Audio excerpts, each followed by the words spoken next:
This is my daughter, Josephine. She is the reason why I feel so passionately about the state in which we leave our world to our future generations.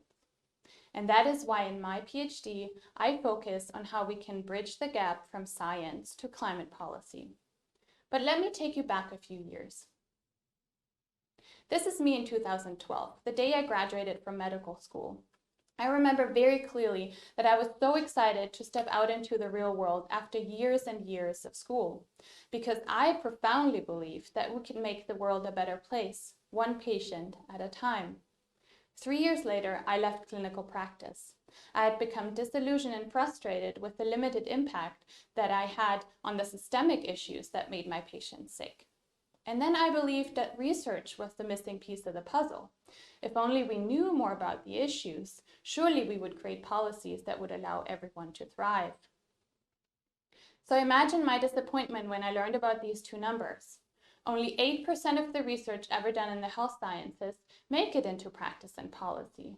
And it takes on average 17 years until these findings are implemented.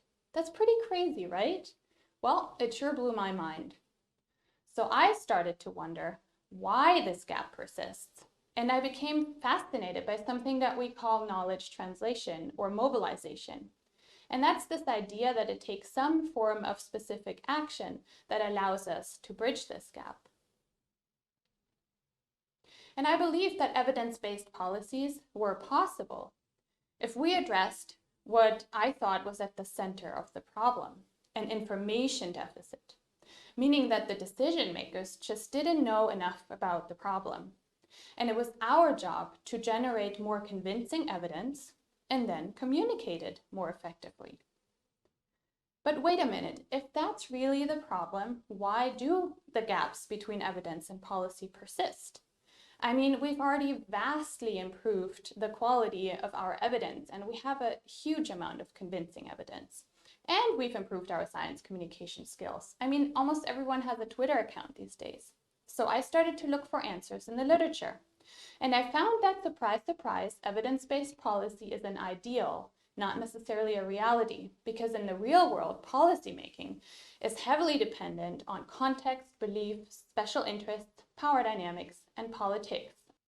And this messiness is particularly true for contested policy contexts, such as climate change, which is characterized by enormous conflicting stakeholder interests, inequitable distribution of responsibility and burden, and urgency.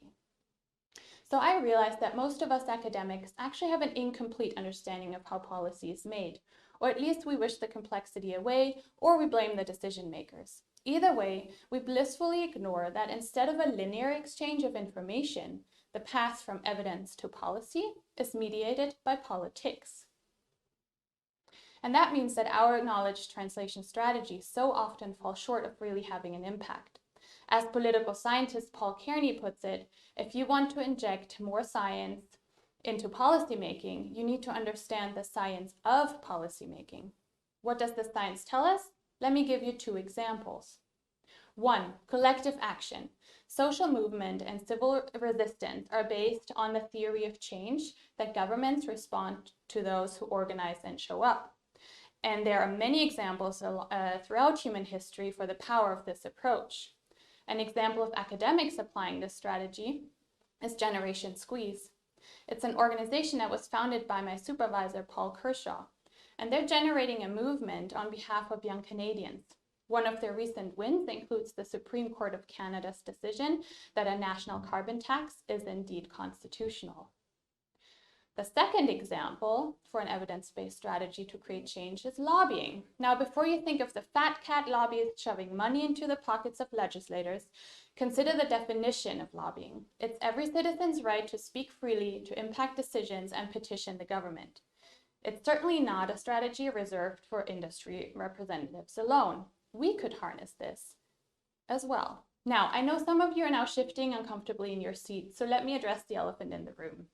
I, as a serious objective researcher, should not get my hands dirty with politics. After all, if I come across as an activist, how can my research still be perceived as value neutral and therefore as credible? Well, interestingly, there is actually little evidence that this matters much to audiences beyond the academic community itself. Don't get me wrong, we absolutely have an obligation to conduct our research from an objective place. But do we maybe have an equally strong obligation to then act on behalf of this evidence? There are some examples of very prominent scientists who have dedicated their lives to taking action, sometimes at great personal and professional loss. So instead of looking at them as the exception, I wonder if we could instead embrace them as leaders and follow their suit. They are, after all, applying evidence-based strategies to influence policy. I very much acknowledge that research evidence is certainly not the only basis upon which policy can and should be made, but aligning our knowledge translation strategies with the reality of policymaking is one lever that has great potential for impact. So with the support of my community partners, the Planetary Health Alliance and the Pacific Institute for Climate Solutions, I am looking for case studies of academics who are already doing this work and from whom we can learn. Because I believe that together we can shift the cultural norms that dictate our role in the policy arena. So if you're watching this video before January of 2022 and you're thinking, hey, I know just the right case study for Verena, then please do reach out. Otherwise, I hope to see you at the next collective action event, where we take a stand on behalf of our evidence, thereby exercising an evidence-based strategy to create change. Thank you.